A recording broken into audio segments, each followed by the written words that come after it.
Jiandae Mheshimiwa Saputu.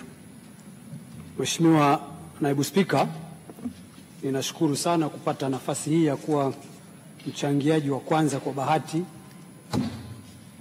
kwa mchana huu. Awali ya yote, kwanza nichukue nafasi hii kumshukuru sana Mwenyezi Mungu kwa jinsi ambavyo ameniongoza kuwatumikia wapiga kura wangu wa jimbo la Mwanga kwa kipindi hiki changu cha kwanza cha uongozi ambacho sasa kinaelekea mwishoni ili niweze kuanza cha pili. Namshukuru Mungu kwa ajili hiyo, lakini pia naomba Mwenyezi Mungu kwamba neema zake na rehema zake ziniongoze katika kipindi cha pili ambacho naamini atanijalia, zikuongoze na wewe Mheshimiwa Naibu Spika pamoja na wabunge wote wa bunge hili la 12 katika awamu ya 25 kwenda 30. Mheshimiwa Naibu Spika, hapo pia niwashukuru sana wananchi wangu wa Mwanga kwa jinsi ambavyo waliniamini na kunipa dhamana, lakini hiyo peke yake isingetosha. Waliendelea kunipa ushirikiano na dua na sala ambazo zimeniwezesha kufanya kazi vizuri kwa kipindi chote cha miaka mitano. Lakini pia nikishukuru chama changu, Chama cha Mapinduzi, na serikali yangu kwa kuniunga mkono, kwa kuniletea miradi mingi sana ambayo imeniwezesha kuwa na mafanikio makubwa ndani ya kipindi hiki. Mheshimiwa Naibu Spika, hata hivi tunavyozungumza tunaenda mwishoni, lakini bado miradi inakuja. Mwezi uliopita nimepata mradi wa umwagiliaji wa bilioni 16.874. Ni mradi mkubwa na unafanya kazi hii iweze kunoga. Kila nikiangalia mipango hii, bajeti inavyokwenda na mipango ya serikali, ninaona kabisa kwamba huko mbele kunafurahisha zaidi. Kwa hiyo ni vema wote turudi tuendelee kusimamia hizi kazi ambazo zinakuja. Mheshimiwa Naibu Spika, nimpongeze sana Mheshimiwa Waziri rafiki yangu Dr. Damas Ndumbaro pamoja na timu yake yote, pamoja na taasisi zinazomzunguka chini ya Mheshimiwa Jaji Mkuu, Mheshimiwa Mtendaji Mkuu wa Mahakama, Mwanasheria Mkuu wa Serikali, Wakili Mkuu wa Serikali, Mkurugenzi wa Mashtaka, pamoja na wote. Tumeona kazi nzuri ambayo wamefanya. Wamesimamia vizuri uwekezaji mkubwa wa serikali katika sekta hii ya sheria na utoaji haki, ujenzi wa miundombinu ya hali ya juu, mikakati katika masuala ya tehama ambayo kwa kweli yameharakisha sana kumalizika kwa kesi. Kwa sisi ambao tumefanya kazi na mahakama hii toka miaka mingi kidogo, tunaona tofauti kubwa sana kwamba kwa mara ya kwanza nilipoangalia taarifa za mwaka jana, idadi ya mahabusu ilikuwa ndogo kuliko wafungwa. Hii inaonyesha ufanisi kwenye upande wa idara ya mahakama pamoja na wadau wengine wa eneo hilo. Lakini pia swala zima la haki jinai, kwenye hili kwa kweli Mheshimiwa Rais amefanya kazi ya maana sana, kwa sababu haki jinai ndio eneo ambalo lina uwezo kuchafua sana nchi na kuchafua serikali, kuonekana kwamba watu wananyimwa haki, kwa sababu haki jinai inawagusa sana watu wengi na watu wadogo. Lakini tume ya haki jinai imefanya kazi nzuri, tumeiona taarifa yake, na nimeona kwenye hotuba ya Mheshimiwa Waziri kwamba sasa inaandaliwa sera ya haki jinai, na hakika ikiandaliwa in line na ile taarifa, basi hali yetu inaenda kuwa nzuri sana. Lakini pia swala la kutafsiri sheria kwa Kiswahili pia litasaidia watu wengi kuzielewa na kwenda mbele. Mheshimiwa Naibu Spika, ujumuishi, ukiangalia haya maboresho kwa ujumla yanasaidia sana lile eneo la haki moja ya msingi sana ya kuifikia access to justice, kuifikia haki. Ukitaka kujua vizuri dhana hii jinsi ambavyo ni kubwa, ukisoma uamuzi wa mahakama ya rufaa kwenye ile kesi ya Julius Francis Ndianabo, maelezo yalitoka mazuri sana ya waheshimiwa majaji wa mahakama ya rufaa chini ya aliyekuwa jaji mkuu, kuonyesha jinsi ambavyo haki hii ni ya msingi, na bila kuwa na miundombinu wezeshi yote ya kawaida ya majengo, lakini pia masuala haya ya tehama na elimu, basi haki hiyo ni vigumu sana kuifikia.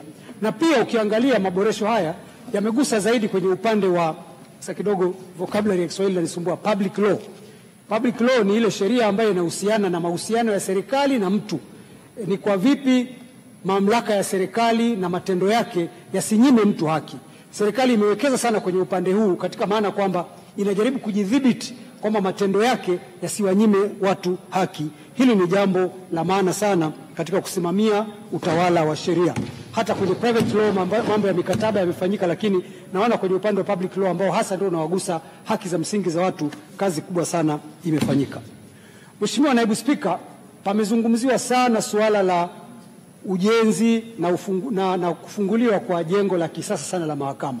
Kwa kweli jambo hili ni kubwa sana na halipaswi kupitwa bila kutajwa. Jengo hili lenye square mita za mraba 63,244, la kwanza Afrika kwa ukubwa na la 6 kidunia, lenye thamani ya shilingi bilioni 127.7, kwa kweli ni jambo ambalo ni la kujivunia sana kwa Tanzania, na linafungua milango kwamba sasa tuna mahakama kuu, tuna mahakama ya rufaa na inayotarajiwa mahakama ya juu Supreme Court zikiwa mahali pamoja. Hiyo itarahisisha sana swala zima la uharakishaji wa haki katika ngazi mbalimbali. Sasa serikali imewekeza fedha nyingi sana katika uboreshaji huu.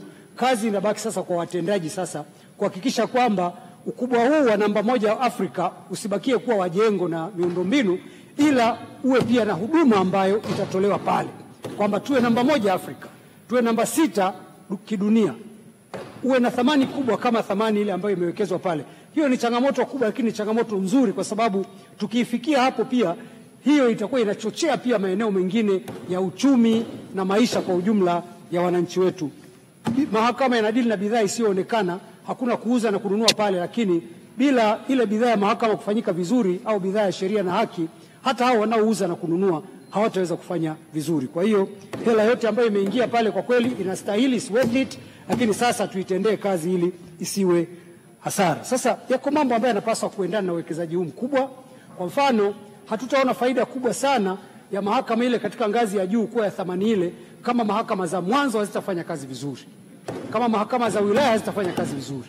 Jimboni kwangu Mwanga nina mahakama nzuri sana ya wilaya, wanafanya kazi nzuri, lakini mahakama za mwanzo bado ni zile za mkoloni, na hizo ndio zinazohangaika na haki za kila siku za watu. Kwa hiyo nitoe mwito tu kwamba uwekezaji pale uendelee.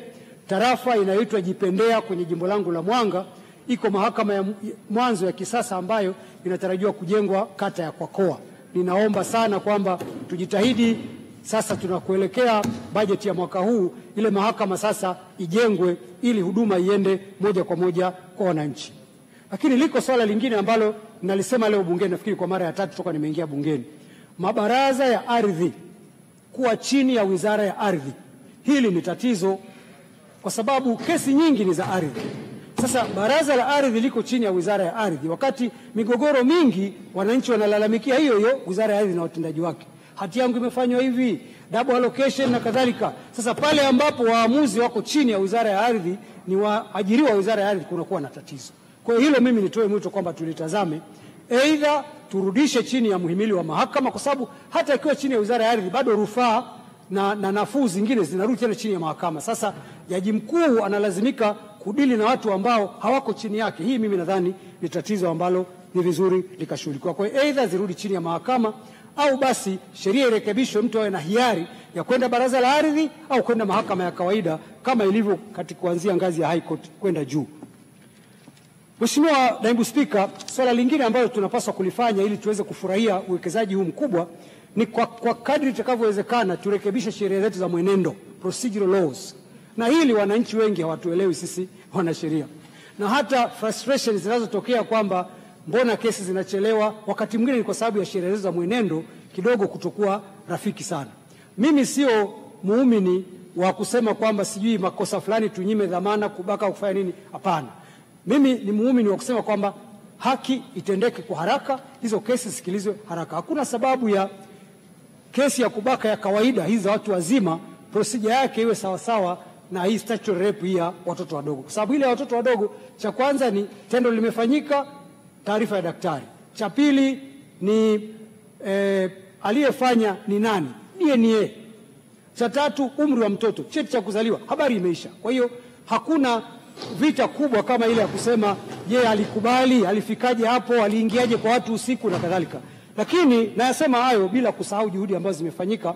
Sote tumeona hii kesi ya juzi hapa almaarufu ya Afande, jinsi ambavyo iliamuliwa kwa haraka. Lile ni jambo ambalo kwa kweli tunani mahakama na wadau wote wanastahili credit ya hali ya juu sana, wanahitaji sifa na kupongezwa. Kazi inafanyika vizuri, lakini bado tuweke mifumo ya kisheria, tusitegemee lile ambalo lina kelele nyingi, ili tuweze kumaliza haya mashauri kwa haraka. Mheshimiwa Naibu Spika, swala la Mama Samia Legal Aid Campaign limezungumzwa sana. Kwa nini limezungumzwa sana? Mheshimiwa Naibu Spika, kila mtu anajua haki yake. Shamba hili la kwangu kila mtu anajua. Mke huyu ni wa kwangu kila mtu anajua. Hata wanyama pia wanajua. Ukimpa mbwa wako chakula kikishakuwa nyama ile ni ya kwake, ukijaribu kumnyang'anya atapambana na wewe. Kwa hiyo naweza kusema ni kwamba kila mtu anajua haki yake, lakini tatizo, naomba nimalizie Mheshimiwa Naibu Spika. Malizia. Tatizo ni jinsi ya kupata ile haki, ndicho kitu ambacho huwa kinasumbua. Sasa kampeni hii ya Legal Aid kama ya Mama Samia Legal Aid Clinic, hii sasa inawafundisha watu jinsi ya kupata haki zao, kwa sababu watu wasipojua utaratibu wa kupata haki zao, maana yake ni kwamba watakimbilia kwenye vurugu. Kwa hiyo tumpongeze sana Mheshimiwa Rais kwa kuwa champion wa kampeni hii, kama ambavyo amekuwa champion kwenye maeneo mengine makubwa. Tumpongeze sana kwenye hili, lakini pia tusisikie leo nilisema kwamba kuwe na fund ambayo mfuko ambao utawezesha kazi iweze kufanyika vizuri. Mheshimiwa Naibu Spika, naunga mkono hoja. Asante sana kwa nafasi. Asante.